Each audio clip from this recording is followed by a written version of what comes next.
Bupati juga memberikan izin paling banyak 30 orang. Nah, sekarang yang menjadi catatan kita bersama adalah resepsi pernikahan ini tentu akan diizinkan karena resepsi itu sifatnya sudah terbuka lebar, bahkan sudah ada yang melaksanakan dengan skala besar.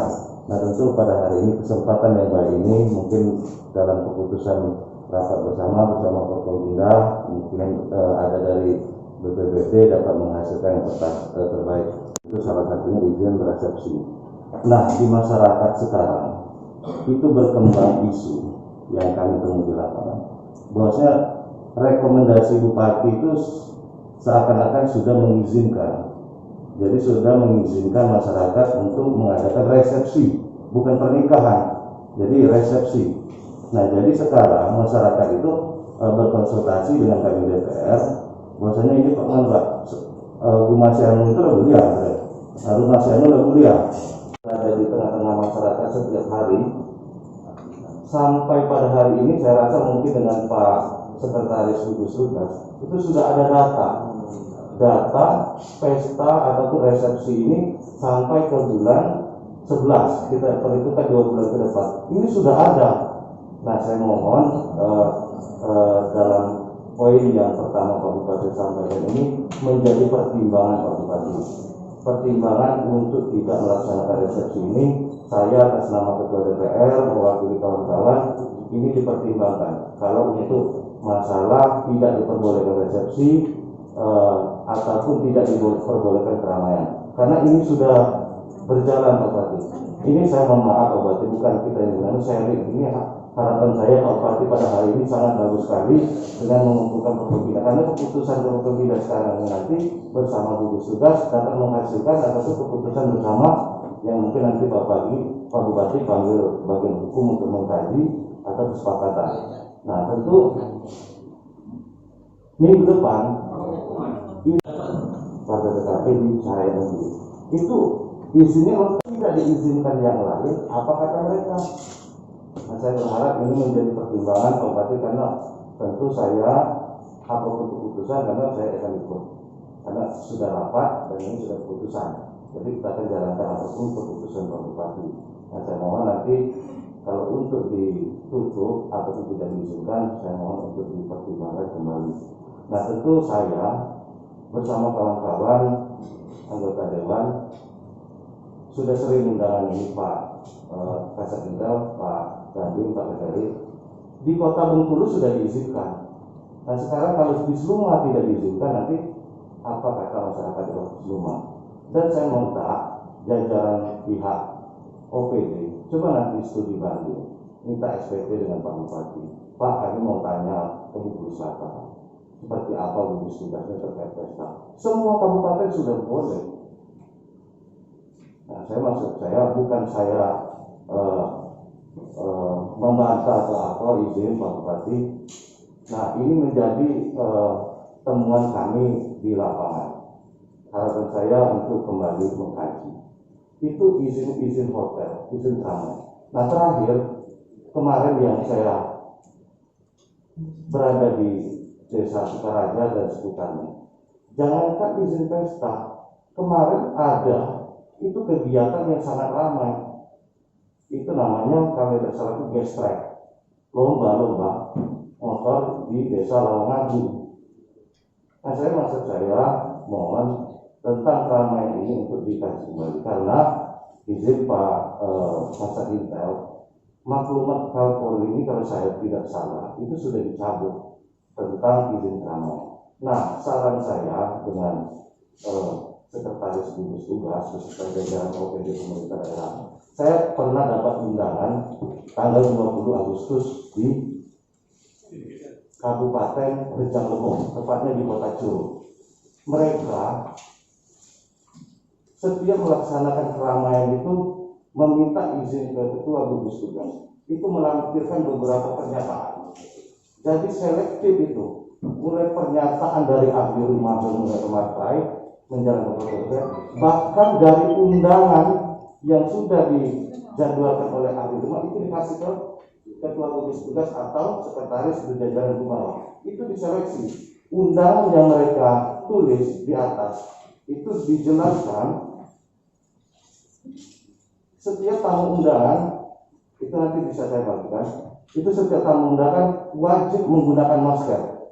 Dan itu menjadi, saya contohkan sampel dalam tahap mengeluarkan izin. Nah, yang terjadi di Seluma ini menjadi catatan. Mohon sekali lagi saya meminta misalnya ini dikaji kembali untuk tidak mengeluarkan izin. Nah, itu dikaji salah satu syarat untuk mengeluarkan izin keramaian. Nah, tentu kalau nanti dibatasi 100 orang, saya tidak menjamin itu tidak. Nah, kemarin saya undangan kembali, Pak Bupati mohon Pak Bupati, kalau ada di dusun ini undangan di rumah lagi gini, apa jadi? Nah, undangan di Babatan. Babatan itu persis di pinggir jalan, di tikungan. Saya lihat, itu saya praktekkan. Memang powernya ada untuk cuci tangan. Di saat itu dia pakai kayak Pak Kasat, MC pakai. Waktu pembukaan pertama mereka pakai protokol kesehatan, tapi yang dia pakai ini nggak ada sarungnya. Ini nggak pakai diganti-ganti. Ah, kata sambutan dari Pak undangan Pak Kajari, kemudian dari ini Pak Kasat Intel, kemudian tamu undangan juga disiapin tisu dan cuci tangan. Pas powernya habis, apa kata mereka ini? Ayo habis, kalau udah salah lagi katanya masuk aja lah. Nggak usah diisi lagi lah. Jadi mohon maaf, maksud saya itu salah satu yang saya temukan. Akhirnya Pak Bupati, memang sekarang saya aja dapat undangan minimal itu 10 Pak Bupati. Ulang dikasih itu dulu. Nah, jadi saya cuma menambahkan apa yang disampaikan Sekretaris Kudus Pak Arben mungkin lebih banyak menemui. Kemudian yang kedua terkait rumah sakit. Pak kedua, mereka tadi Sekretaris Kudus beliau mengatakan sudah minta maaf karena waktu beliau taking itu waktu itu masih hijau. Jadi oleh karena masih hijau itu masih terbawa-bawa terus. Jadi beliau mengatakan saya sudah mengancam tangan, oleh karena saat itu sudah hijau saya minta maaf. Sekarang warnanya sudah hijau kembali dengan hitam, boleh lama saatnya yang hitam dan pekat. Jadi saya tidak lagi sesuai dengan posisi Pak Bupati, kita misalnya pernikahan bukan 30 dengan jumlah terbatas. Artinya Pak Ketua, walaupun mereka selama ini mengatakan Pak sudah izin Bupati masih beliau tadi mengatakan Sekretaris Kudus saya minta maaf ancam tangan, tapi pada waktu saya check-in itu waktunya masih tidak hijau. Sekarang tidak lagi saya laksanakan itu sesuai dengan petunjuk yang telah dikatakan. Kita hanya mengizinkan izin pernikahan dengan jumlah terbatas. Nah, artinya kembali dengan izin keramaian kita kembali dengan kepolisian. Nah, keramaian terserah dulu kan izin keramaian kan kepolisian. Sebelum pupus ini kan izin keramaian kan kepolisian. Nah, uraikanlah yang sebagaimana seluas itu atau memang tersangkut dengan pupus ini aku boleh atau tidak. Kita hanya untuk dari pupus izin pernikahan dengan jumlah terbatas disiplin sesuai protokol kesehatan. Itu aja kalimatnya. Nah, jadi Pak Ketua, walaupun tadi kemarin undangan mereka mengatakan itu kan kita izin Bupati. Pak Sekretaris Kudus mengatakan itu waktu itu saya rancangkan minta maaf waktu itu masih hijau, sekarang tidak lagi. Nah, yang mengatakan tidak lagi. Dulu paling tinggi paling 2 minggu ya dilaksanakan oleh Sekretaris Kudus bahwa itu izin keramaian mulai resepsi pernikahan, sekarang tidak lagi. Di Ketua DPRD Kejari Seluma, Pak Polres yang mewakili sudah banyak tadi disampaikan dari Sekretaris Gugus Tugas, dari Kapolres termasuk dari DPRD. Intinya sebenarnya kita ini bagaimana memberdayakan gugus tugas yang sudah ada. Memang seperti disampaikan Pak Bupati, selama ini izin keramaian ada di kepolisian, tetapi dengan adanya sekarang new normal atau adaptasi lingkungan baru, ini semua kuncinya ada di gugus tugas. Nah, sebenarnya tinggal bagaimana kita memberdayakan gugus tugas ini. Jadi kita tidak saling melempar tanggung jawab. Kita sama-sama melaksanakan tugas ini sesuai dengan yang sudah diatur. Contohnya seperti izin keramaian. Tadi ada beberapa versi bahwa ini sudah mengajukan izin jauh-jauh hari. Tetap apabila akan tidak tiba-tiba dibatalkan, mungkin akan timbul kecemburuan. Kalau menurut saya tergantung kita nanti tugas mengaturnya. Tapi memang kembali lagi seperti yang disampaikan sama sekretaris, kita butuh anggaran dalam hal ini. Kenapa?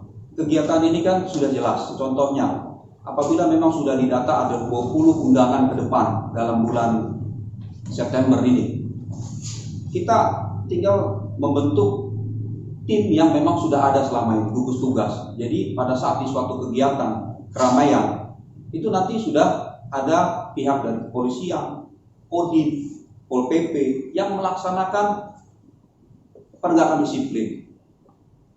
Memang kita tidak menjamin, kita sekarang jumlahnya berapa sekarang? Ada nggak 30? Belum tentu 20 saja bisa kena. Tapi kalau kita laksanakan protokol kesehatan dari awal, mungkin kita bisa mengeliminir itu. Sekarang apakah sudah benar dilaksanakan? Kita saja tadi masuk tidak di termogan. Mungkin cuci tangan semua sama-sama. Saya bawa hand sanitizer, saya selalu bawa. Kemudian kita tidak di termogan sekarang. Tahu nggak kita? Artinya sekarang kembali kepada kita, bagaimana kita menegakkan apa yang ingin kita lakukan. Jadi kalau saya prinsipnya izin Pak Bupati, kita akan kembalikan ke ranahnya masing-masing terkait dengan kebijakannya, tetapi kita melaksanakannya bersama-sama. Tidak bisa ini dilempar cuma kepada Pak Polisi saja atau kepada Pol PP. Kita berdiri atas nama gugus tugas. Jadi setiap kegiatan kita hadir di sana. Apabila memang sesuai dengan tadi disampaikan sama Ketua DPRD, apabila memang mereka sudah melampirkan, mereka membuat pernyataan-pernyataan kesanggupan, begitu mereka melanggar ini, kita yang melaksanakan penindakannya. Tetapi selama mereka sudah melaksanakan, ya kembali kepada kita. Berapa banyak jumlah yang memang bisa kita toleransi? 30, 50, artinya kita memang tegakkan. 30 setiap masuk ruangan ini. Setelah ini keluar, baru bisa masuk lagi. Silakan, yang penting tetap berjalan. Kalau memang itu kita pengen wadahi kegiatan yang memang sudah mereka minta izinkan, sehingga tidak menimbulkan kecemburuan. Nah, tetapi kalau memang kita memang benar-benar mau menegakkan tidak ada lagi kegiatan selama zona merah ini, ya saya saran dari pihak Pemda membuat sosialisasi yang memang secara umum bisa didengar sama seluruh masyarakat. Seperti yang disampaikan sama Kepala BPBD, kita bikin di setiap desa, kecamatan, spanduk yang tulisannya seperti itu. Sehingga apabila memang tidak ada yang melaksanakan, kita bisa bertindak. Sama seperti mungkin kita Pak Bupati kemarin pada saat Mendagri hadir kan, kita disampaikan, kita jangan dulu melulu menuntut kepada masyarakat. Masyarakat wajib pakai masker. Sudah seberapa banyak kita memberikan kepada masyarakat? Karena orang yang tidak pakai masker itu ada dua. Pertama tidak sanggup, yang kedua tidak mengerti apa penggunaan masker kan gitu kan. Jadi kalau kita sudah memberikan dan kita sudah mensosialisasikan, mereka tidak melaksanakan, baru kita memberikan penegakan disiplin. Seperti mereka kita tegur, mereka kita, kalau sekarang sudah didenda 100.000 kan. Kalau 100.000 sudah dapat masker berapa banyak sebenarnya kan itu kan. Tapi kalau mereka tidak mengerti gunanya masker, bagi mereka itu untuk apa beli masker? Nah, balik lagi makanya kepada kita yang hadir di sini, coba kita bagaimana caranya kita ramu dalam bentuk kebijakan yang memang nanti bisa tersampaikan langsung sampai kepada masyarakat. Apabila itu sudah tersampaikan, baru kita tegakkan. Saya rasa kita sama-sama juga tidak merasa bersalah apabila kita tegakkan seperti itu. Tapi kalau kita sudah menuntut, tapi kita tidak memberikan sosialisasi, termasuk juga memberikan masker. Tadi disampaikan dari Ketua BPBD itu sudah pernah dibagikan 10.000 ya, 10.000. Saya sudah pernah membagikan 3.000 masker. Saya bagikan kepada kecamatan-kecamatan sekian ratus, termasuk juga itu pada saat sudah disembayat kita bagikan. Tapi memang itu terbatas. Artinya mungkin kita bisa berpikir, mungkin yang menerima bukan mereka, saya belum menerima. Tapi kalau kita sudah merasa yakin berapa 200.000 sekian gitu ya, kita anggaplah minimal 50% kita bisa berikan sama mereka. Nah, saya rasa mungkin pelan-pelan juga karena mereka berikan langsung, mereka bisa mengerti apa gunanya masker. Mungkin itu aja sarannya. Dan di sana ada sanksi-sanksi. Ada sanksi-sansi disesuaikan dengan daerah. Sanksinya tidak terlalu berat, tetapi ada sanksi budaya malu. Ya kalau itu sudah kita dapatkan, itulah dasar kita melakukan tindakan. Kalau tidak ada produk yang tidak ada sanksi, cuma mengadopsi yang mendagri saja, nanti mungkin ada semacam apa komplain masyarakat. Nah, kalau polisi membubarkan PKK itu demo lah. Nah itu kan seperti apa yang disampaikan ketua betul. Ya kalau kita sudah dapatkan itu sepakati bersama, mudah-mudahan itu sebagai pedoman. Tidak ada semacam sanksi atau denda atau ini ya sudah itu ulang lagi lah. Ya, makasih Pak. Sulit kita terapkan di tengah masyarakat apabila kita tidak semua mendukung. Jadi yang penting itu adalah dukungan kita semua. Tim gugus melaksanakan tugas ini Pak sudah, ya kami anggap sudah maksimal lah dalam arti bahwa sejak COVID ini merebak di Kabupaten Suluma, kita sudah bahu-membahu melaksanakan tugas ini dengan baik. Dari BPBD, Dinas Kesehatan, kemudian rumah sakit. Tapi yang masih perlu kita kuatkan adalah dukungan semua pihak, Pak. Dari DPRD, dari aparat penegak hukum dan kita semua. Sehingga nanti pelaksanaan tugas ini betul-betul berjalan sinergi dan ya kita semua dapat memberikan pemahaman kepada masyarakat. Kita sudah membuat gugus tugas yang kita laksanakan. Ke depan ini ada instruksi lagi dari Presiden akan membuat instruksi tentang penegakan hukum dalam pelaksanaan disiplin COVID ini. Ini sangat rentan, sangat sulit atau sangat riskan diterapkan apabila tidak ada dukungan. Sebab ini bagi masyarakat sangat menjadi beban, Pak. Di samping tadi kita tidak memberikan sarana prasarana pada mereka, baik itu masker maupun yang lain, tapi kita akan memberikan sanksi yang nanti mungkin dalam bentuk uang ataupun kerja sosial yang nanti penerapannya kalau tidak didukung oleh semua pihak, ini pergub yang akan kita buat sulit kita laksanakan. Paling tidak nanti baik aparat penegak hukum maupun gugus yang nanti akan kita rubah menjadi komite, ini serius kita laksanakan, Pak. Kalau tidak, ya paling tidak susah kita untuk menerapkan pergub yang akan kita buat.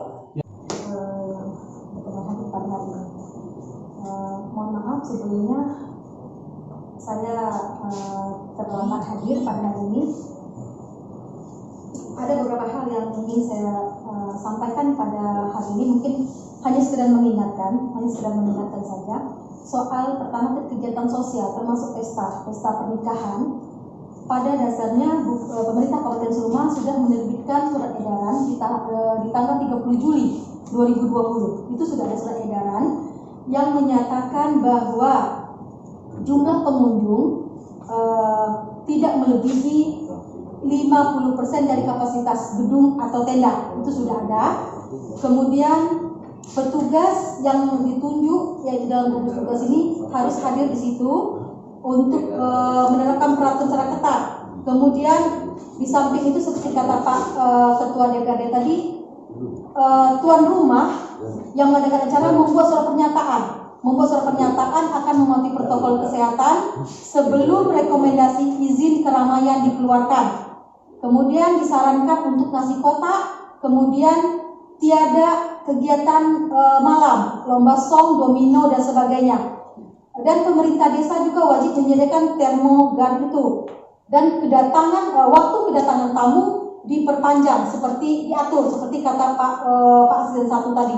Itu sudah ada itu diedarkan tanggal 30 Juli. Mungkin seperti yang disampaikan awal-awal tadi, hanya tinggal penerapan di lapangan, sosialisasi dan tindakan yang belum kita laksanakan secara tegas. Itu mungkin yang memang kita lihat bersama dan saya pribadi juga mengakui itu. Tetapi karena tidak lepas dari kelalaian kita juga, tidak ada petugas yang bertugas memonitoring, memantau di lokasi-lokasi itu. Kalau untuk peraturan, untuk dasar itu saya rasa sudah ada. Kalau memang ada perbaikan, kita akan bahas kembali lebih lanjut.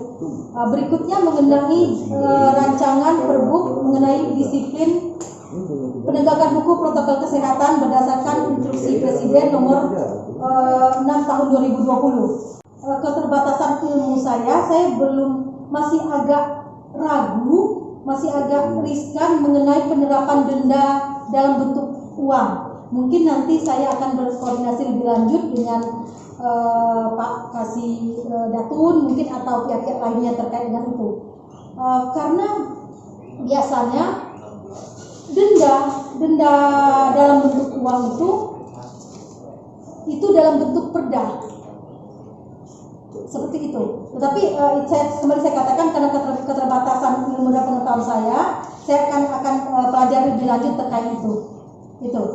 Kalaupun memang seandainya ini harus diperbutkan terlebih dahulu, kalau saya boleh saran, seperti juga kami bahas tadi bersama dengan Pak Asisten untuk asisten 1 untuk penegakan denda dalam bentuk uang tadi, mungkin jangan sampai terlalu memberatkan masyarakat jika itu memang diharuskan untuk denda, termasuk denda dalam bentuk sanksi kerja sosial, karena ini terkait dengan hak asasi seseorang seperti itu. Mungkin perlu pembahasan detail lagi kami nanti terkait itu. Kalau hukum mengenai sanksi ya, yang nanti saya harap memang kami dari awal sudah ada koordinasi ya mengenai Perpinpres nomor 6 tahun 2020. Saya ingin mengingatkan lagi yang benar apa yang disampaikan oleh Kabid Hukum tadi, mengenai sanksi itu tidak bisa diatur dalam pergub. Itu jelas di Undang-Undang nomor 12 tahun 2011 tentang pembentukan peraturan perundang-undangan kalau nggak salah pasal 15 menyatakan bahwa sanksi pidana hanya bisa dimuat di undang-undang, peraturan daerah gubernur, peraturan daerah dan perda kabupaten kota peraturan daerah. Nah, jadi untuk khusus untuk sanksi pidana itu harusnya memang diatur tersendiri. Nah, jadi di luar daripada peraturan bupati.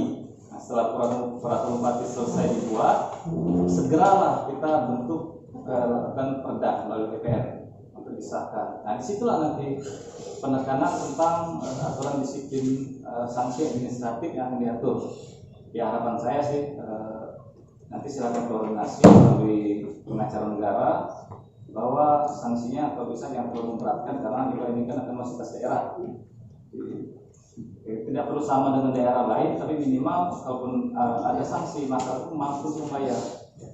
Karena kalau hak dendanya tinggi, mereka pasti lebih memilih kerja sosial. Kalau dendanya terjangkau, bisa jadi itu jadi pemasukan kita. Terima kasih. Assalamualaikum. Supaya tim gugus ini berjalan dengan dana. Sekarang saya tanya, masih punya dana kita untuk kan tim gugus setiap nanti kita rucutkan nanti kita bikin seperti kesepakatan. Artinya setiap keramaian lebih dari 50 orang yang tidak disiplin, tidak sesuai dengan aturan itu tetap dibubarkan. Artinya sesuai dengan pernyataan mereka yang punya hajat, mereka sudah akan berkata ini udah airnya ada ini, tapi setelah datang habis dia tidak berarti sudah melanggar aturan. Nah, ini apakah kita terjangkau seluruh, ada Satpol PP, ada dari kepolisian, ada dari Dandim, ada untuk setiap keramaian itu harus datang. Artinya kita lihat mereka itu mematuhi disiplin suara pernyataan dari yang punya hajatnya atau tidak. Karena yang punya hajat itu tinggal diam aja lagi. Mereka yang melaksanakan ketua panitia sebagai tidak perlu itu. Nah, ini yang perlu kita sepakati. Sekarang saya tanya, masih ada punya dana enggak? Ada. Assalamualaikum warahmatullahi wabarakatuh. Assalamualaikum Bupati, Pak Kajari, Pak Dandim, silakan kalian. Faktual sih. Mohon maaf Pak, tadi ada rapat yang BPKP ke sini. kita di cadangan dana BPT masih ada 1 miliar lagi Pak. Ada 1 miliar lagi dari PAPD dan kemarin dengan Banggar itu untuk cadangkan Pak Ketua ya, untuk cadangkan untuk penanganan COVID untuk sampai bulan Desember Pak. Kalau memang dana ini mau digunakan, nanti silakan nanti kami nanti dari kami PAPD nanti kami berkoordinasi dengan tim gugus tentang penggunaannya. Jadi masih ada 1 miliar lagi Pak cadangan untuk BPT. Kemudian menanggapi yang Bu Lia tadi untuk denda Pak, kita nggak bisa menerima denda untuk KTR Pak. Tidak ada slot untuk rekening untuk menerima denda dari tidak memakai masker, tidak bisa kita masukkan ke KTR. Ini kaitan dengan denda. Ini Pak dari kami, terima kasih. Assalamualaikum warahmatullahi wabarakatuh. Betul. Dan mungkin sanksinya apa nanti kan berbuk dengan dari acara negara yang kalau udah jelas di bidang Pak Jari, kalau para korban tidak ada denda harusnya, jadi harus dipersiapkan cepat. Nanti kalau memang ada sanksi-sanksi yang tidak memberatkan dari masyarakat tersebut, kita tidak arah ke situ. Sebenarnya kita untuk disiplin masyarakat itu mengerti apa tujuan masker, apa tujuan jangan keramaian, karena COVID ini kan terus berkembang. Mereka kalau sudah membaca dengan menghayati, saya sudah dari tadi saya katakan, kita tidak tahu bahwa ini ada lawan, ada kawan di depan ini. Kalau sudah Pak dan pada lawan tembak saja. Ini kita tidak tahu. Di antara kita ini mudah-mudahan kita semuanya sehat. Tidak tahu. Saya sehat, Pak Ketua sehat. Pulang dari sekian jam, kenapa nggak enak, badan nggak enak. Isu apa ini di tes sama-sama. Akhirnya positif. Nah, ini yang kita antisipasi. Maksudnya kita masyarakat selama ini sudah sosialisasi dari dinas kesehatan, per kecamatan, memberikan pengertian ke masyarakat yang tidak hadir harus kasih tahu mereka bahwa menggunakan masker, cuci tangan dengan air mengalir, memakai sabun, udah itu jangan terlalu banyak, jangan berkerumunan dan jaga jarak. Udah terus itu baik di televisi, kita door to door, katakanlah kalau kecamatan taruh door to door kan masyarakatnya kan berangkat. Nah, ini mereka udah kasih tahu Pak, dan mereka tuh ngerti tidak apa gunanya masker ini, untuk apa dipasangnya. Kita sudah kasih tahu musuh kita ini tidak kelihatan, musuh yang tidak kelihatan. Kalau musuh kelihatan tembak, musuh kelihatan dari tangkap Pak boleh, musuh kelihatan langsung sidangkan. Ini tidak kelihatan. Kemarin sudah bagus mengunjungi kawan, gimana kawan sehat, walaupun tahu-tahu ada di Jakarta, tapi tidak aku. Kapan Bapak lama-lama dari Jakarta, dari Jawa Timur? Ngaku aja transparan saya dari ini, tapi saya nggak ada apa-apa. Saya buktinya setelah 14 hari setelah itu kena dia. Makanya ini musuh yang tidak kelihatan, ini yang perlu antisipasi, beri pengertian. Bukan kita mengharapkan soal sanksi. Kita memberi pengertian sosialisasi mereka itu supaya ngerti bahwa musuh yang kita hadapi ini musuh yang tidak kelihatan. Ini yang perlu kita antisipasi. Kena musuh, tapi tidak tahu musuhnya dari mana di awal, dari siapa dia dulu langsung kontak, belum tahu. Ini yang solusi yang kita harus inikan mengenai keramaian. Nah, kalau Pak BPD, Pak BKD mengatakan dana hanya persiapan hanya 1 miliar, saya kira tidak cukup, jauh daripada harapan. Sebab ini mereka terus, Pak Ketua mengatakan ada yang November, ada yang Desember, sudah ada masuk, tapi karena kita kan hanya keterbatasan untuk tidak ada mengatakan keramaian. Silakan pernikahan dengan jumlah terbatas. Artinya jumlah terbatas itu tidak lebih dari 50 misalkan. Ini yang sudah begini sudah begitu. Nah, kita ini ya kota Tais, tapi kita semuanya orang kampung. Mereka tidak menghayat sudah. Kapan lagi satu-satunya anak saya inilah, pokoknya terserah, pokoknya kemarin saya undangan mereka, masa mereka lain tidak pernah diundang. Jangan COVID ya terserah, pokoknya nanti gini-giniannya waktu saat itu boleh ngomong. Tapi setelah nikahnya tidak perlu. Semuanya tidak perlu. Wow. Maka saya ke kampung, aduh, nggak tahu saya. Ya mungkin saya mau lebih dari 300 dari kau, dari mana, dari kau, dari ini, dari dulu. Padahal kita memberikan izin yang terbatas. Toh kalau misalnya undangan sudah tersebar, nah, sama dengan Pak Ketua katakan tadi, yang Oktober November sudah ada, sudah banyak menyatakan. Mereka selalu masih menyalahkan bahwa ini dan obati. Pak Sekretaris Fokus mengatakan itu waktu masih hijau, sekarang tidak lagi. Nah, mereka tidak tahu itu. Oh, apa tidak. Nah, kita wujudkan sedikit mengenai dana hanya 1 miliar yang bisa digerak, sisanya tidak bisa dianggarkan lagi. Ada saran Pak? Nggak tahu ke depan 3 bulan ke depan ini apakah nanti tambah berubah. Nanti di APD dengan Banggar, insya Allah hari Senin Selasa nanti pembahasan di Banggar Pak, final APBDP. Kalau memang masih bisa digerakkan, itu dana DID kan ada 9,4 miliar Pak. Itu sudah kita sampaikan ke Kementerian Keuangan rencana penggunaan. Cuma dengan ada mau merubahnya pandemi COVID ini, kalau memang sepakat nanti di APD dan Banggar untuk merelokasi ulang dana tersebut masih memungkinkan Pak. Jadi kita lihat nanti mana prioritas. Kita juga termasuk untuk pembelian masker juga perlu juga kita anggarkan kembali. Kemudian kalau kita lihat berapa hari Bu? 10 hari baru keluar hasil dari swab, mungkin yang udah kena itu sudah kemana-mana. Kalau memang sepakat kita di sini atau nanti di Banggar untuk pengadaan mobil PCR itu kan bisa langsung dapat hasilnya dalam waktu 40 menit. Daripada kita nunggu 3 hari, 4 hari, 5 hari baru dapat hasilnya. Itu juga perlu dipertimbangkan Pak, pengadaan mobil untuk tes PCR Pak Kadis kesehatannya. Kemudian kalau memang kita nanti sepakat Pak Ketua Dewan, kita relokasi lagi anggaran menasahkan prioritas penggunaan dana dan PID tersebut. PID kan penanganan COVID. Mungkin nanti ada beberapa item bisa kita alihkan untuk yang sangat mendesak untuk penanganan COVID. Mungkin saran dari Maaf Pak, boleh dipotong Pak? Kalau kaitan dengan mobil PCR itu bisa dengan 9 miliar Pak. 10 miliar. Mari kita yang lagi yang lain. Tidak usah kita ke sana. Terlalu ini Pak.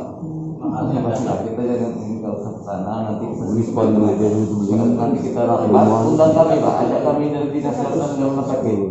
Yang RPD dengan ini aja kami ikut. Jadi kita bisa ini. Tapi dapat informasi tadi 3 miliar Pak. Kalau memang 10 miliar nggak mungkin lah. Kalau 3 miliar. Taruh aja 3 miliar kita beli 3 miliar. Yang dana lain Ada informasi 3 miliar. Lebong kemarin baru ini mungkin bisa ditanya tuh Kabupaten Lebong. Iya. Yang kemarin Mendagri datang itu coba tanya berapa harga. Itu yang fix harganya yang jelas itu. Bisa ditanya ke Lebong itu. Iya ada itu. Oke. Nanti Pak Ketua ya, sebelum kita ketok palu apa yang perlu diususkan dan ditambah lagi Pak Ketua yang Pak anggota yang kalau memang dana batas 2 miliar kemudian kalau ada 5 miliar ke atas kita rucutkan kembali mengenai untuk biaya pemantauan ini Pak Ketua. Untuk yang jelas kita rucutkan dulu untuk dana pemantauan nanti Pak. Kalau memang 1 miliar tidak cukup dan akan dikembalikan lagi yang pertama untuk pemantauan ya saya kira bisa tercapai. Tidak semuanya orang pemantauan artinya kita dekat mereka kasih tahu Pak jangan terlalu ramai. Bisa diperbandingkan nanti. Kami saran tadi kan coba ke Lebong itu tanya berapa. Kalau ini Samarinda saya baca 3 miliar, nanti 3 miliar lebih efektif. Itu lebih bagus kalau kasih ke sana jelas itu. Karena tidak perlu lagi sekian lama 45 menit ini. Itu aja nama. Karena sudah ada sekarang. Sudah ada. Nah, jadi alangkah baiknya kalau memang kita sepakat nanti ada berita acara rapat ini kan. Jadi kan nanti di tahapan Banggar saya tinggal menyampaikan kepada kawan-kawan. Karena kan saya memang posisi tapi kan ini ada pembahasan ya Pak. Nah tapi kan ini kan kita memang tujuannya sudah di dalam rapat hadir Pak Kajari, Pak Kapolres, Pak Dandi beserta gugus tugas menambahkan tadi terkait izin keramaian. Nah tentu saya terima kasih Pak Bupati sudah mengkaji bersama-sama dengan kawan-kawan. Nah ini izin keramaian dikeluarkan dengan tahapan pernyataan dan melampirkan undangan. Dari undangan itu sudah ada protokol kesehatan yang disampaikan di dalam undangan kepada tamu undangan. Nah, kemudian apa yang disampaikan Pak Bupati tadi, ada dana pengawasan, hadir di sana Pol PP, mungkin dari Babin Kamtibmas, nah kemudian dari Polres, itu nanti Pak Alim, tolong dikaji, karena kita punya 202, baik itu desa dan kelurahan, bagaimana kalau itu serentak pestanya, kita anggap aja satu-satu, berarti hari Minggu itu ada 202 desa atau kelurahan pesta serentak. Nah, saya mohon nanti itu dikaji kembali, cukup tidak dengan personil kita dan Pak Kapolres hadir, Pak Dandim hadir. Nah, mohon nanti itu bisa dikomunikasi. Saya rasa mungkin kan tidak semuanya harus di pengawasan, karena ada pesta ini kan ada yang memakai organ, kalau yang memakai organ mungkin lebih banyak undangan atau seperti apa? Kita tidak bolehkan pakai organ. Kita tidak ada protokol organ aja. Kalau masih Pak. Ya, tapi kalau masih organ, alat mikrofon aja boleh, tapi organ apa dalam organ itu kan nanti kita jalan-jalan. Itu kan itu. Ada mikrofon hanya untuk kata sambutan. Berarti kan sudah pakai organ, berarti udah resepsi ini resepsi bukan lagi pernikahan. Tidak terbatas itu. Kalau sudah organ dengar Pak udah datang semuanya Pak. Ya mungkin izin tadi yang disampaikan sama hukum kan bahwa sudah bunyi. Kalau kita sudah memodomani itu, saya rasa juga jarak sudah ada. Yang penting kita bisa meyakinkan bahwa nanti kan kelihatan tenda ukurannya sekian kali sekian itu kapasitas 100 orang. Tidak perlu dari 50 keluar tahan kita. Jadi balik lagi ya, kita bagaimana menegakkan itu sebenarnya. Kalau OKO buat lain nanti hasilkan keputusan apakah dalam situasi ini kita sudah bisa tatap muka atau belum. Nah, ini harus disimpulkan artinya. Kalau memang belum, kita tersendiri aja. Ini kita harus tersendiri nanti kita undang dari Pak Pradeput. Oke? Yang Assalamualaikum warahmatullahi wabarakatuh. Permohonan maaf saya tidak bisa membuka masker karena saya sebenarnya masih isolasi mandiri karena saya sedang menunggu hasil swab. Yang saya hormati Bapak Bupati, Bapak Ketua Gugus, yang saya hormati Bapak Ketua DPRD, Bapak Dandim, Bapak Jari, Bapak Kapolsek Mewakili, dan saya hormati unsur Kepala OPD atau peserta rapat lainnya. Alhamdulillah hari ini saya masih bisa menghadiri rapat hari ini dalam keadaan sehat walafiat. Maka untuk bersyukur saya masih sehat, bisa berpikir banyak. Mohon doanya semoga hasil swab saya negatif. Pertama saya akan menjelaskan tentang Rumah Sakit Tais. Rumah Sakit Tais pada di tanggal 13 Agustus kedatangan pasien dari suatu desa Nyonya P datang di hari tengah malam di 12:30 dengan keluhan sakit perut. Karena tengah malam dia akan diperiksa dengan protokol kesehatan, tenaga kesehatan memakai APD level 2. Ternyata pasien didiagnosa ke arah lambung. Setelah itu dirawat tidak sampai 24 jam, diperiksa oleh dokter penyakit dalam, kemudian dikonsulkan oleh dokter penyakit dalam ke dokter bedah dan didiagnosa apedik dan akhirnya dirujuk ke Rumah Sakit Kota di Bengkulu. Beberapa hari di Rumah Sakit Kota, protokol kesehatan di situ untuk mengoperasi adalah melakukan swab. Setelah dilakukan swab, ternyata hasilnya positif. Setelah mendapat informasi positif, Rumah Sakit Tais gerak cepat. Pertama, saya mengadakan swab di tanggal 24 berjumlah 44 orang. Dan hasilnya baru saya dapatkan di hari Kamis malam. Di hari Kamis malam itu baru 5 yang saya dapatkan. Kemudian saya hubungi teman-teman yang dinyatakan positif itu melalui telepon untuk minta mereka datang ke rumah sakit pagi-pagi jam 8. Tidak saya informasikan kalau mereka positif. Karena tujuan saya adalah untuk mengkarantina mereka di ruang isolasi rumah sakit. Setelah itu, alhamdulillah setelah kami jelaskan semuanya, mereka mau diisolasi di ruang isolasi rumah sakit. Sudah yang 5 itu, berpikir lagi saya bagaimana saya melaporkan ke semuanya. Bagaimana saya mau tracking semuanya.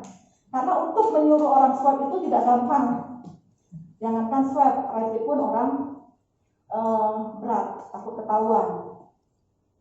Nah, kemudian dikejar waktu sebelum teman-teman di pelayanan poli bubar, sebelum jam 11. Akhirnya saya informasikan mereka yang sudah hadir hari ini tolong di swab hari ini. Hari Jumat waktu itu tanggal 28. Jadi dari siang sampai ke pukul 18 kami swab, dapatlah 148 orang termasuk saya. Kemudian sebelum saya swab, saya melapor dulu ke Pak Bupati sebagai Ketua Gugus kejadian di rumah sakit. Langkah-langkah apa yang saya lakukan? Karena kata saya pada intinya kalau kita melayani pasien yang sakit, kita harus sehat dulu. Sedangkan virus COVID ini tidak tahu adanya di mana. Nakes kita sudah pakai APD, Pak, APD level 2 dan level 3. Tapi seperti saya sekarang, saya ngomong kalau saya tidak pakai masker, cipratan air ludah saya bisa nempel ke sini dan nempel berapa jam.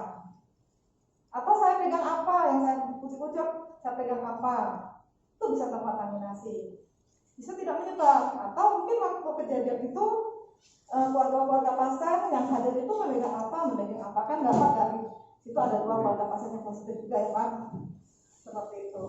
Jadi pada intinya akhirnya pada saat saya berkoordinasi dengan Pak Bupati, dengan Kepala Dinas Kesehatan demi untuk semuanya, demi supaya nakes kami tidak menyebar luas lagi, mudah-mudahan cukup 8 orang, demi masyarakat serumah yang mau berobat ke rumah sakit tidak tertular dari kami yang belum tentu kami itu sehat. Karena 8 yang diisolasi mandiri itu semuanya sehat dan semuanya muda. Saya lihat tadi umurnya 22 sampai 33 tahun. Nah, jadi akhirnya saya berkoordinasi dengan Pak Bupati dan Kepala Dinas Kesehatan untuk menutup sementara pelayanan rumah sakit seluruhnya, Pak. Karena kenapa? Karena yang 44 orang ini ternyata hari ini masih ditunggu hasilnya yang kami swab di tanggal 24. PCR. Apalagi yang kami yang di tanggal 28 itu lebih lama lagi mungkin hasilnya. Tapi saya akan setelah yang swab tanggal 28 148 orang yang keluar, karena sudah 148 ya Pak. Jadi dari 44 orang dan 148 yang swab ini kan sudah banyak tuh, sudah mau 200-an. Jadi mana yang positif, mana yang negatif. Yang positif silakan isolasi baik mandiri maupun isolasi nakes selama masih cukup. Yang negatif akan mulai bekerja melakukan pelayanan sesuai dengan hitung-hitungannya. Terus yang Kamis ini Pak, karena sebenarnya kami ada 3 tahap karena tidak terkejar. Waktu itu kan waktu saya jelaskan yang hari Jumat tanggal 28 itu sampai jam 18. Akhirnya yang lebihnya ini ada 75 lagi. 75 ini direncanakan Senin sebenarnya. Cuma ternyata pihak Yunus tidak bisa menerima karena kulkas mereka sudah penuh. Jadi daripada sampel ini rusak kan percuma. Jadi direncanakan baru diterima hari Kamis. Untuk diketahui bahwa PCR di Yunus itu daya periksanya 99 orang. Dan yang terakhir katanya yang pemeriksaan 4 orang ini kemarin baru bisa diselesaikan hari ini. Yang 148 itu mungkin baru bergerak di hari Jumat, belum lagi yang untuk 75 yang di hari Kamis kapan mulai bergeraknya mungkin minggu depan kepada lagi. Tapi kalau ternyata dari 148 ini sedikit yang positif, saya akan berkoordinasi kembali ke gugus bagaimana bagusnya apa membuka UGD dulu atau UGD dengan satu ruang perawatan atau bagaimana. Terus yang swabnya belum keluar, mohon maaf saya tidak mengizinkan untuk mereka bekerja di rumah sakit lain dulu daripada tidak jelas mereka membawa virus atau tidak. Itu untuk soal buka tutup pelayanan rumah sakit lain. Dan diinformasikan juga mungkin Pak Kadis yang lapar, yang keluarganya itu yang mau swab, yang kontak erat itu dijadwalkan di hari Kamis start dari jam 9. Jadi mungkin diatur aja jadwalnya, jangan menumpuk. Kami mendahulukan pakai rumah sakit lain dulu, baru nanti untuk yang keluarga kontak erat. Begitu yang saya bisa jelaskan. Terus dari dana, kan rumah sakit lain ini sudah dibantu dana BPT banyak, lumayan banyak Pak, dan ada sisa. Kita memang mengaturnya sedemikian rupa. Sekarang kan trennya swab, tapi kita harus membeli reagen swab itu. Karena kalau kita dengan provinsi terus, mereka juga butuh banyak kabupaten yang harus dilayani. Selain itu kan sekarang kita isolasi nakes. Isolasi nakes itu pertama anjuran dokter yang merawat adalah makan 3 kali sehari dengan susu, dengan vitamin, dengan air yang cukup, dengan sinar matahari seperti itu. Itu sudah kita usahakan kami penuhi, mungkin dengan buah-buahan seperti itu juga. Untuk insentif tadi Pak Asisten satu menjelaskan di Kementerian Kesehatan kita bisa mengusulkan 2 Pak, bisa menggunakan dana BPT, bisa diusulkan ke kementerian. Rumah sakit PAIS Pak daripada ngantri berusaha memenuhi insentif ini melalui dana BPT. Kita terakhir membayarkan karena batas zona merah kemarin di 12 Juni, kita terakhir membayarkan di 12 Juni karena belum ada SK Bupati selanjutnya, kami tidak berani. Dan tapi itu sebenarnya sudah mulai kami usahakan dan usulkan di RKD transport yang kemarin.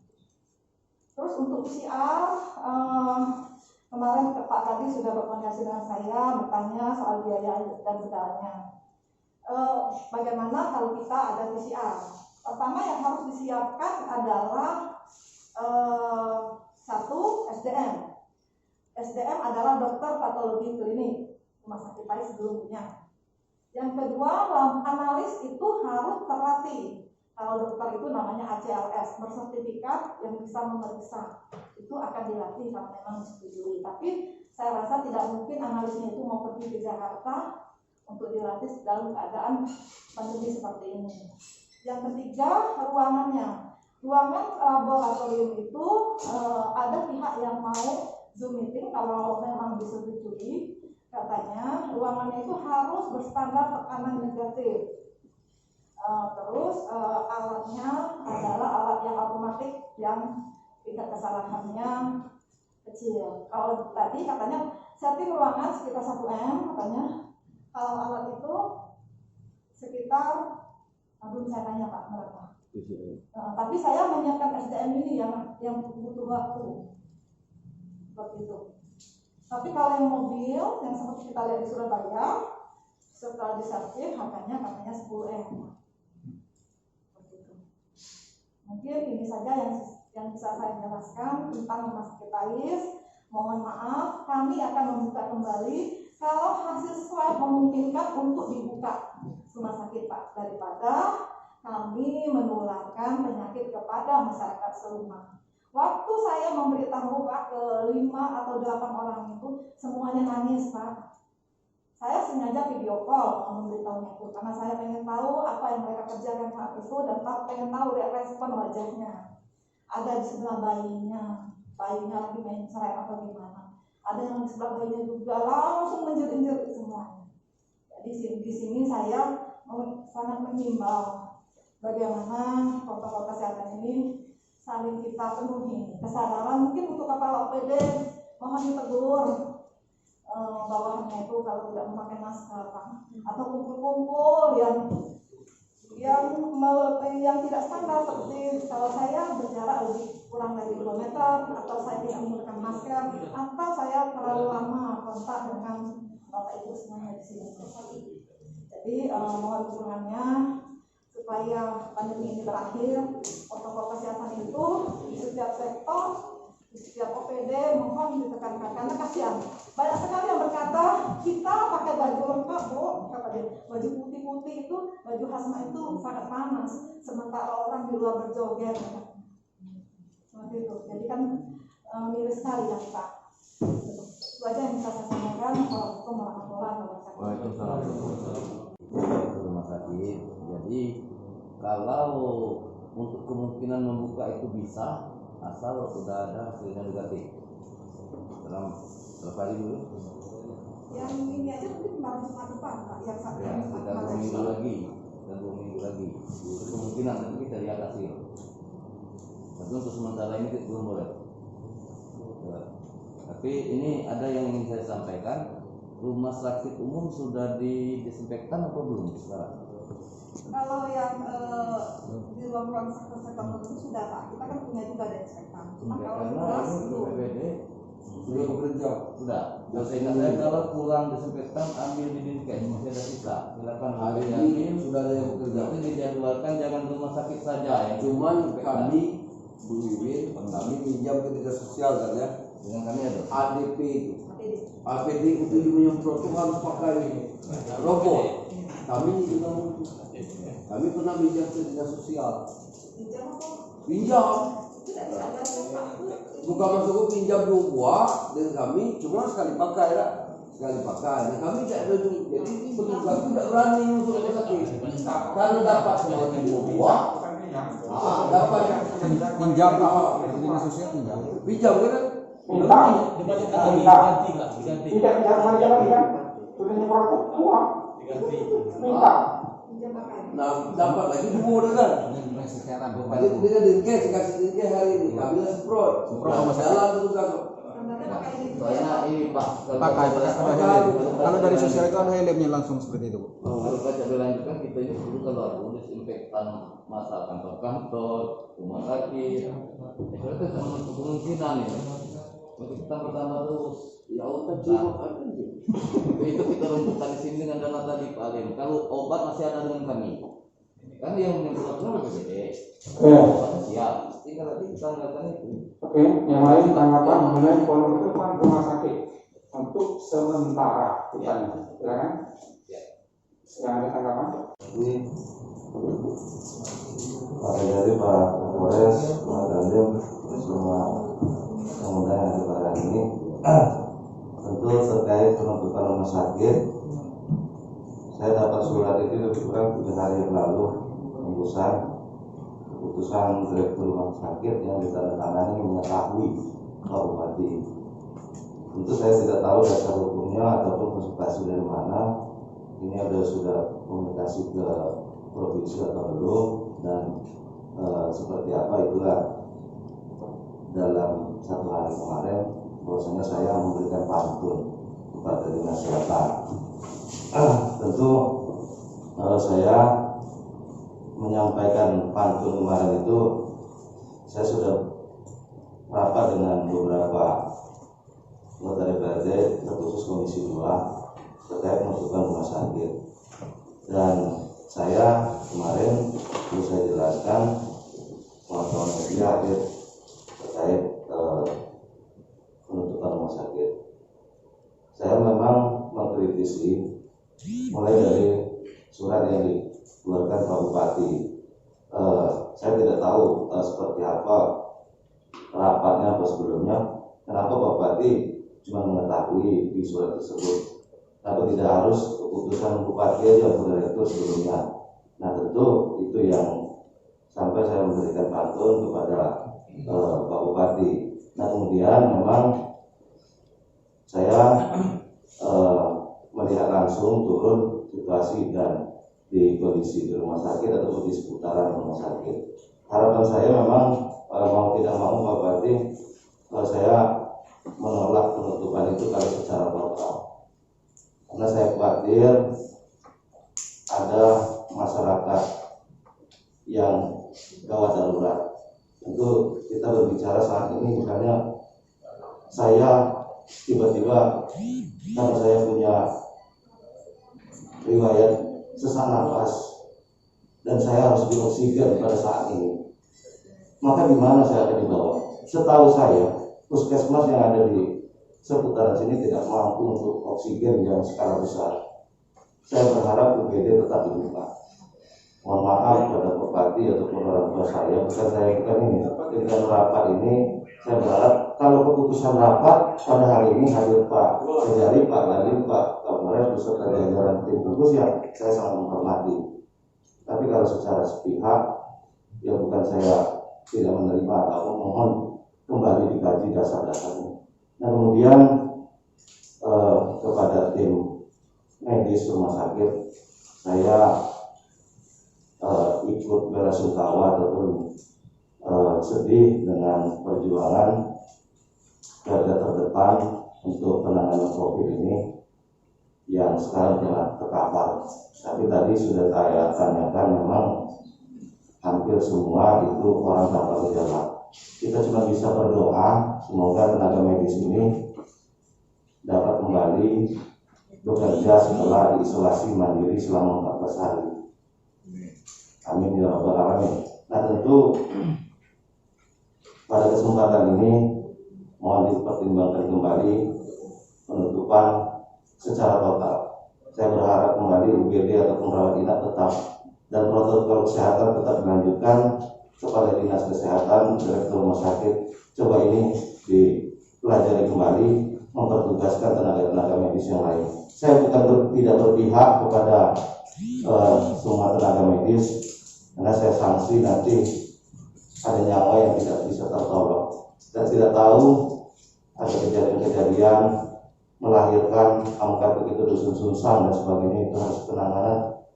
Saya tidak menjamin semua puskesmas ataupun tempat lain, karena rumah sakit TAIS, saya menjadi sorotan saya waktu saya dilantik. Saya selalu berkoordinasi dengan Ibu Direktur untuk merujuk pasien saja itu sangat sulit sekali, apalagi kalau saat nanti ada pasien yang darurat, itu harus dikirim ke rumah sakit karena dia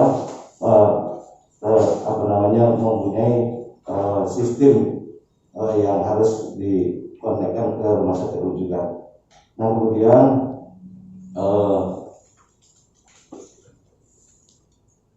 terkait rumah sakit tadi, sebetulnya saya minta maaf bahasa pantun-pantun tadi, bukan berarti saya ini menyinggung ataupun memberikan hal yang tidak baik kepada kawan-kawan, cuman intinya niat tulus untuk kebersamaan dan untuk khususnya untuk kebaikan Kabupaten Suluman. Saya rasa itu Pak Bupati tanggapan terkait yang statement yang saya sampaikan kepada kawan-kawan. Terima kasih. Assalamualaikum warahmatullahi wabarakatuh. Kesehatan tadi tidak hanya kita perlukan untuk tim, Pak, juga kita jalankan apakah nanti kita beli masker atau termogan itu alat ukur suhu, kemudian yang hal lain desinfektan, atau mungkin saran juga kami karena ini masuk pembahasan di Banggar waktu hari Sabtu nanti kan bisa juga nanti selain dari BDT bisa juga dianggarkan dana di BPBD untuk operasional tim juga. Jadi tidak semata-mata kita bebankan ke dana BDT. Jadi BDT kita prioritaskan untuk berkaitan dengan bahan dan alat untuk penanganan COVID. Jadi sebagian nanti honor atau tim gugus dibebankan ke kegiatan di BPBD, tapi nanti ditambahkan di BPDP. Terima kasih. Dari status Suluman zona tidak, apakah status kembali darurat dalam jangka 1 bulan atau kita tetapkan masa berikutnya itu normal berstatus di atas. Ini harus ditetapkan walaupun kajian dari rumah sakit tidak perlu rasanya, tapi kita melanjutkan status yang telah kita tetapkan sebelumnya berkaitan dengan adanya terpapar beberapa karyawan atau rumah sakit yang virus mengatasi ini, supaya dana nanti bisa dicairkan dan digunakan kembali untuk rumah sakit berkaitan dengan penggunaan status tadi, Pak. Darurat seperti yang dilakukan yang kita tutup 12 Juni. Kalau tidak ada status itu apa dasar untuk mencairkan BDT? Nanti penyerangan ya tulis baca. Jadi status dulu Pak, sebelum ada pencairan. Terima kasih Pak. Harus jelas. Oke. Makanya bilang musuh yang kita lawan ini nggak tahu. Apa mukanya panjang, apa mukanya runcing, nggak tahu. Sampai hari ini nggak tahu mana. Jadi keadaan darurat yang sekian ini ada yang yang COVID-8 itu boleh cipta nangis, ada yang melewati anak yang bayi nangis ini. Saya juga nangis. Apa yang saya perbuat untuk sementara di satu sisi masyarakat peduli ada. Padahal yang untuk melayani orang yang punya COVID sudah ada di badannya. Tinggal lagi penyerapan, mudah-mudahan kita doakan sama-sama biar mereka sembuh lagi. Jadi Pak, saya mengingatkan mana staf saya, mana masyarakat datang, nanti akan banyaknya penyebaran COVID yang melebar luas. Ini untuk sementara kita putuskan dulu. Waktunya tidak terlalu banyak, Pak. Hari ini kami masih swab lagi. Yang terkenal lagi ibu dokter ini, anaknya, keluarganya, yang lain sudah kontak langsung akan kami laksanakan hari ini. Kenapa hari ini? Kenapa hari ini? Karena hari Senin, rencana hari Senin, cuma PCR-nya itu daya tampung kulkasnya itu sudah penuh Pak sampai hari Rabu. Oh ya, oke. Maksud saya secepatnya. Kami secepatnya. Secepatnya jangan membuat itu besok. Sudah swab ternyata tidak masuk kulkas, jadi rusak aja nanti sampelnya. Jadi oleh mengingat musuh yang tidak kelihatan ini, saya ngambil udah kasih tahu Pak, ini katanya ini, udah. Tetelah saya mengetahui untuk sementara. Maka kita waktunya sudah jam 6, tidak akan mungkin mesti datang ke orang hari, kita tembuskan aja ke RPD ini supaya ngerti. Nanti setelah Senin kita rapat. Untuk sementara mereka mahasiswa, masyarakat datang, kita suruh ke puskesmas lain dulu yang ringan-ringan batuk sebagainya. Karena ini yang punya sudah positif, ini yang mau datang lagi, nyebar lagi yang ini, udah keluar nyebar lagi ini. Untuk sementara kita memutuskan, saya ngambil inisiatif dengan spontan, udah sementara sampai hari Senin kita rapatkan dengan anggota tugas dan anggota musbita yang anggota forum pemindahan di kawasan semua. Yang ke-8 ini 6 petugas IGD Pak, 2 petugas rawat inap. Yang ini 6 masih di Suma kita. Bukan 8 yang positif. 8 yang positif. 6 petugas IGD. 6 petugas rawat inap. Yang 6 itu jadi kata Pak Ketua, tolong buka itu. Yang 6 dari UGD itu sudah terkena. Anggota medis itu dengan dokter terbakar. Jadi saya ambil lagi, putuskan sementara. Untuk sementara tutup dulu. Sifatnya sementara menurut medis 14 hari Pak.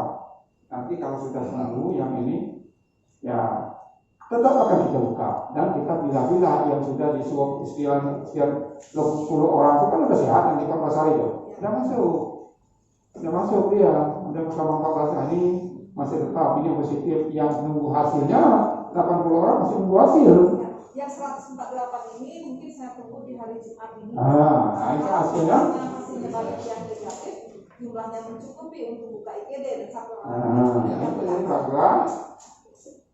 hasil yang 100 sekian ini nanti hari misal Jumat hasilnya ada.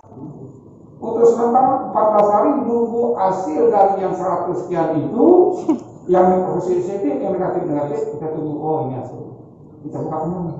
Untuk sementara ini kita tutup sementara. Hasil nunggu hasil itu mana rekan-rekan. Kalau memang ada anggota keluarga yang sakit, apakah memang langsung ke Bengkulu sana? Ada surat surat ini ya, udah surat edaran. Sudah diedarkan, apakah memang sudah sampai kepada masyarakat? Karena kasihan seperti disampaikan tadi, tiba-tiba orang yatim karena tidak tahu informasi, contohnya di Utalo sana kan, dia nggak tahu kalau rumah sakit sudah tutup, dia bawa karena sudah ini, ternyata nyampe di sana malah terjadi yang tidak diinginkan. Maksudnya, apakah kita dengan memberikan menutup itu konsekuensinya kita sudah tahu? Artinya masyarakat apakah sudah tahu kalau memang nanti selama 14 hari ke depan kita tutup, kemana mereka dirujuk? Selama 14 hari. Begini Pak, kan di seluruh mungkin saya rasa puskesmas perawatan ada di sektor mana Pak?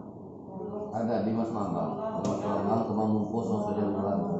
Artinya yang diberitahukan kan sudah diberitahukan nggak kepada seluruh masyarakat bahwa selama sementara rumah sakit ditutup, Benar, masyarakat saya sampaikan. Ini Pak, kan ini kan sifatnya ada BPJS. Rumah sakit itu kan online. Jadi pelayanan di HPS rumah BPJS untuk rumah sakit tutup itu sudah tertutup Pak di pelayanan online. Jadi puskesmas yang mau ngurus itu kan harus pakai Sisrut. Sisrut itu ada di online sudah ditutup rumah sakit. Nah, makanya tadi ketua DPRD dia berharap UGD itu tetap dibuka karena itu kan darurat. Nah, kan kita yang diharapkan ini kan yang darurat.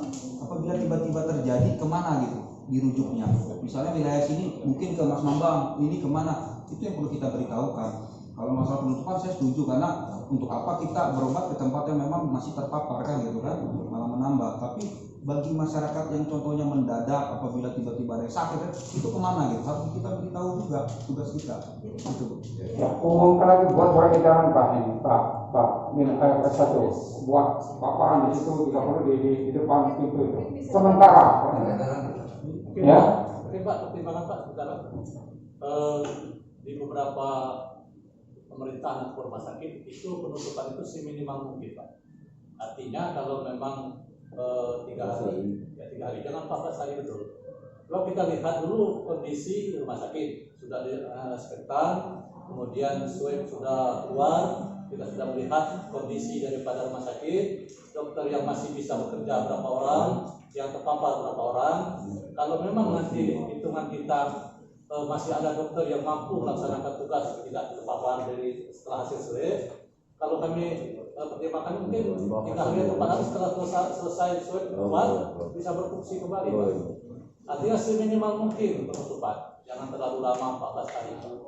Jam 14 pagi-pagi untuk yang misalnya tadi membutuhkan oksigen, kalau tidak salah saya ya Pak Kadis, di puskesmas perawatan itu ada oksigen Pak, ada dokter, ada bidan, ada perawat, cuma yang tidak ada itu spesialis. Puskesmas perawatan itu terdiri dari puskesmas apa aja Pak? Rumah Bangko, Pajar Bulan, Mas Mampang, Dermayu. Berarti Rais ke sana ke Dermayu ya? Puskesmas terdekat ya. Ya, itu buatkan di situ. Hasil ini kita semuanya rapat ambil keputusan 2 yang kita ajukan mudah merujuk seluruh tadi yang udah tadi yang biaya sesuai dengan BPBD. Mau kita mengeluarkan itu harus Pak akibat dulu. Harus ada apa yang perlu dikeluarkan dana itu sesuai dengan aturan yang berlaku.